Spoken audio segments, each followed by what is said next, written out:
WhatsApp guys, কেমন আছো তোমরা সবাই? আশা করি অনেক ভালো আছো।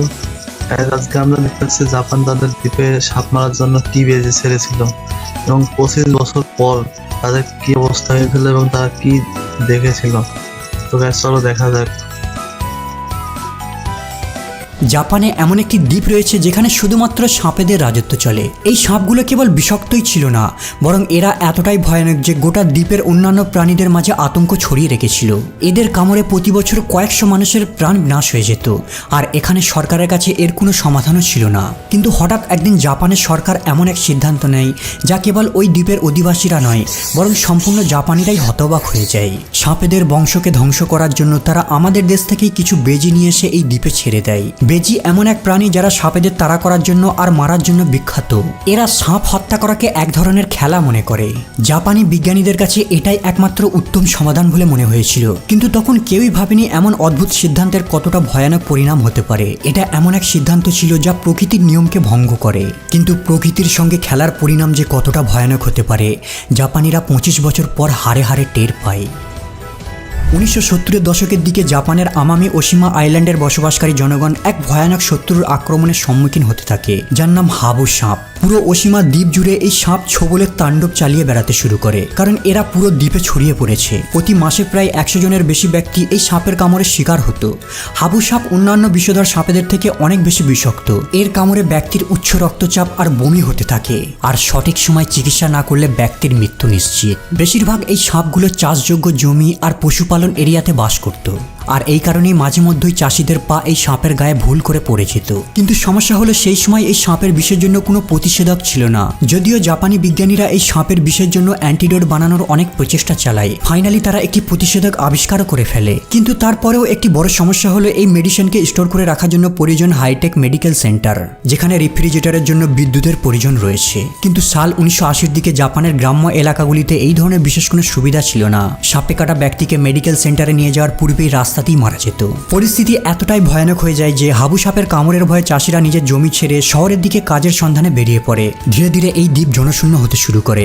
জাপানের সরকার এক মহা সমস্যায় পড়ে যায়। তারা একটি এমার্জেন্সি মিটিং ডেকে ঠিক করে এই সাপের অত্যাচার থেকে দ্বীপটিকে রক্ষা করতে কিছু একটা করতে হবে। এই সময় জাপানের এক বিজ্ঞানী একটি আজব আইডিয়া নিয়ে আসে। তিনি বলেন, এমন একটি প্রাণীকে এই দ্বীপে ছাড়া হোক যারা সাপেদের খেয়ে শেষ করে ফেলবে আর তাদের বিষের দ্বারা ক্ষতিগ্রস্ত হবে না। জাপানের সরকারের এই নেচারের সাহায্যে নেচারকে কন্ট্রোল করার ক্রেজি আইডিয়াটি খুবই পছন্দ হয়, আর জাপানি বিজ্ঞানীরা অনেকগুলি প্রাণীকে বাছাই করার পর ফাইনালি সিদ্ধান্ত নেয় বেস্ট স্নেক ফাইটিং হিরো বেজিকে এই দ্বীপে ছাড়া হবে। সাপ আর নেউল এরা একে অপরের চিরশত্রু।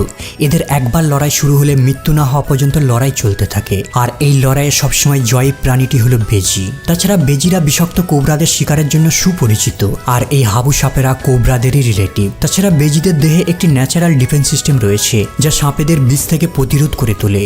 মানে হাবু সাপ যদি বেজিদের কামড়েও দেয় তারপরেও এদের কোনো ক্ষতি হবে না, উল্টে হাবু সাপকে কেটে ছিন্ন ভিন্ন না করা পর্যন্ত এরা থামবে না। তাছাড়া বেজিদের একটি বিশেষ গুণ হলো এরা সাপকে কেবল তাদের পেট ভরানোর জন্যই শিকার করে না, বরং এরা সাপকে হত্যা করে আনন্দ পায়। মানে এদের খিদে না থাকলেও যদি কোনো সাপ দেখতে পায় তাহলে সেই বেজি সাপকে জীবিত ছাড়ে না। কিন্তু এখানে একটি সমস্যা রয়েছে, বেজিরা জাপানের স্থানীয় নয়। এদেরকে মূলত ভারত, বাংলাদেশ, পাকিস্তান, নেপাল আর ভুটানের মতো দেশে দেখা যায়, যেখানের ওয়াইল্ড লাইফ জাপানের থেকে সম্পূর্ণ ভিন্ন। জাপানি বিজ্ঞানীরা এই সমস্ত দেশ থেকে 30টা বেজি নিয়ে এসে আমামি ওশিমা দ্বীপে ছেড়ে দেয়, আর তারা নিশ্চিত হয় যে এবারে তাদের সমস্যার সমাধান হবে। তারা এক ঢিলে দুটো পাখি মারতে চেয়েছিল। এই বেজিগুলো সাপ আর ইঁদুর দুজনের অত্যাচার থেকে দ্বীপটাকে বাঁচাবে। কিন্তু কয়েক বছর পর যখন তাদের সংখ্যা 30 থেকে 30 হাজারে পৌঁছে যায়, এদের বিহেভ দেখে জাপানি বিজ্ঞানীরা হতবাক হয়ে যায়। তারা লক্ষ্য করে এই বেজিগুলো সাপ শিকারের উপর কোনো রকম রুচি দেখায়নি, উল্টে সাপের সাথে তাদের সংখ্যা বেড়েই চলেছে। আসলে হাবু সাপ একটি নিশাচর প্রাণী। এরা কেবল রাতের বেলায় তাদের গর্ত থেকে বের হয়, আর বেজিরা রাত হয়ে গেলে শিকার করে না। আর যদি দিনের বেলায় এরা মুখোমুখিও হয় তারপরেও বেজিরা এদের হত্যা করতে কোনো ইন্টারেস্ট দেখাতো না। উপরন্তু প্রতিটা ওষুধের যেমন সাইড ইফেক্ট থাকে, ঠিক তেমনই এই মিশনের একটি সাইড ইফেক্ট দেখা দেয়। দিনে সাপ না পাওয়ায় তারা পেট ভরানোর জন্য এই দ্বীপের ছোট আকারের দুর্লভ খরগোশদের ধরেই খাওয়া শুরু করে দেয়। শুধু তাই নয়, এখানের স্থানীয় পাখিদের সংখ্যা বিলুপ্তের পথে নিয়ে যায়। এই বেজিরা গাছে উঠে পাখিদের বাসা থেকে ডিম চুরি করে খেয়ে নিত, সেই সাথে এরা চাষিদের ফসলকেও নষ্ট করা শুরু করে। মোট কথা, জাপানি বিজ্ঞানীরা যেই পরিকল্পনা নিয়ে তাদের মিশন শুরু করেছিল তাতে তো তারা সফল হয়নি, উল্টে সাপের অত্যাচারের সাথে আরও এক নতুন সমস্যায় জড়িয়ে পড়ে। 1980-র দিকে যেখানে জাপানের 30টা বেজি ছাড়া হয়েছিল, 25 বছর পর এদের সংখ্যা হয়ে হয়ে দাঁড়ায় 50,000। আর এরা তাদের শত্রু ছেড়ে এই দ্বীপের মূল প্রাণীকেই নষ্ট করা শুরু করেছে। স্থানীয় মানুষরা হঠাৎ করে নিজেদের চারপাশে বিশাল পরিবর্তন লক্ষ্য করে। যেসব প্রাণীদের তারা দেখতে পেত তাদের অনেকেই অদৃশ্য হয়ে যেতে শুরু করে। হঠাৎ এমন চেঞ্জ দেখে তারা সহজেই বুঝে যায় যে বেজিরা সাপ মারছে না, বরং তারা প্রাকৃতিক বিপর্যয় ঘটাচ্ছে। জাপানি বিজ্ঞানীদেরও আর বুঝতে বাকি নেই, এভাবে চলতে থাকলে একটা সময় জাপানের মূল জীব বৈচিত্র্যকেই এরা নষ্ট করে দেবে। এরপর শুরু হয় আরও এক নতুন যুদ্ধ। এবারে যুদ্ধ মানুষ আর বেজির মধ্যে। 2000 সালের দিকে বেজি ধরার জন্য এক বড় মিশন শুরু হয়। মানুষ ফাঁদ বসালো আর কুকুরের সাহায্য নিল। লোকজনের মধ্যে আতঙ্ক ছড়িয়ে পড়ল। বেজির সংখ্যা ক্রমশ বেড়েই চলেছে, আর মানুষ বুঝতে পারলো তাদের নতুন শত্রুর মোকাবেলা করা এখন প্রতিনিয়ত কঠিন হয়ে যাচ্ছে। জাপানের সরকার অবশেষে এই মহাবিপদের গুরুত্ব বুঝতে পারে, আর তাই তো তারা 2000 সালের শুরুর দিকে বেজি মুক্ত অপারেশন ঘোষণা করে। 本当にありがとうございます。おめでとうございます。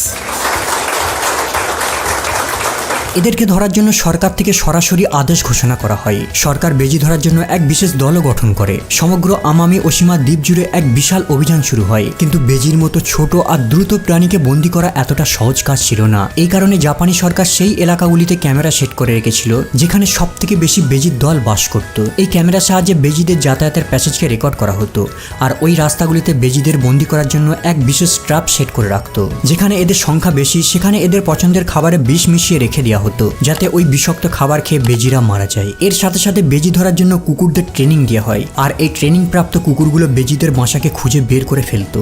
প্রতি রাতে এই দলটা দ্বীপে অভিযান চালাতে থাকে, আর অভিযান এভাবেই চলতে থাকে বছরের পর বছর ধরে। অবশেষে 2018 সালে জাপানের সরকার ঘোষণা করে আমামি ওশিমা দ্বীপ এখন সম্পূর্ণ বেজি মুক্ত। এই মিশনে প্রায় 40,000 বেজিদের বন্দী করা হয়েছিল, আর বাকিদের বিষ দিয়ে মেরে ফেলা হয়। তোমরা একটা জিনিস বলছো, 1980 সাল থেকে 2018 সাল পর্যন্ত শুধু এই বেজিমার মিশনে তারা ছিল। তো 38 বছর ধরে তারা শুধু বেজি মেরেছে। তো পরে দেখা যাক কি হয়। শুনতে দুঃখজনক লাগলেও তাদের কাছে আর কোনো উপায়ও ছিল না। এই বেজির দল প্রায় 15টা প্রজাতির প্রাণীকে নষ্ট করে দিয়েছে। ইতিমধ্যে এই দ্বীপে সাপের কামড়ের সংখ্যাও ক্রমশ কমে আসে। তবে এর কারণ বেজিরা নয়, বরং এই দ্বীপের মানুষের প্রচেষ্টাই। হাবু সাপেদের জন্য এখানে জনগণ বিভিন্ন ধরনের ট্র্যাপ সেট করা শুরু করে। প্লাস 2005 সালের পর থেকে এখানে অ্যান্টিভেনাম অ্যাভেলেবেল হয়ে যায়। বর্তমানে আমামি ওশিমায় আর বেজিদের দেখা যায় না, কিন্তু এখনও এই দ্বীপে হাবু সাপ আর ইঁদুর কমন প্রাণী। কিন্তু আসল ঘটনা কি তাহলে এখানেই শেষ? দুঃখের সাথে বলতে হয়, বেজির সাথে কয়েক দশক ধরে লড়াই করার পর মানুষের জয় হয়েছিল ঠিকই, কিন্তু সেই সকল বেজির দল দ্বীপটার যে ক্ষতি করেছে তা এখনো অপূরণীয়। কারণ এখনো এই দ্বীপ জীববৈচিত্র্যকে পুরোপুরিভাবে রিকভার করতে পারেনি। এই ঘটনা থেকে একটি শিক্ষাই পাওয়া যায়, মানুষ যত বড়ই বুদ্ধিমান প্রাণী হোক না কেন, নেচারের বিরুদ্ধে গিয়ে কখনোই তারা নিজেদের স্বার্থকে পূরণ করতে পারবে না। আমাদের মনে রাখতে হবে প্রকৃতির ভারসাম্যকে রক্ষা করা আমাদের দায়িত্ব, আর এটাকে নষ্ট করার অর্থ হলো ভবিষ্যতে নিজেদের বিপদ নিজেরাই ডেকে আনা। কিন্তু একবারে ঠিক, কারণ প্রকৃতির সঙ্গে যে খেলবে প্রকৃতিও তার সঙ্গে খেলবে। এই ছিল আজকের ভিডিওটি ভালো লাগলে অবশ্যই লাইক করবেন, চ্যানেলটি সাবস্ক্রাইব করে দেবেন। সবাইকে ভিডিওটি দেখার জন্য অনেক ধন্যবাদ।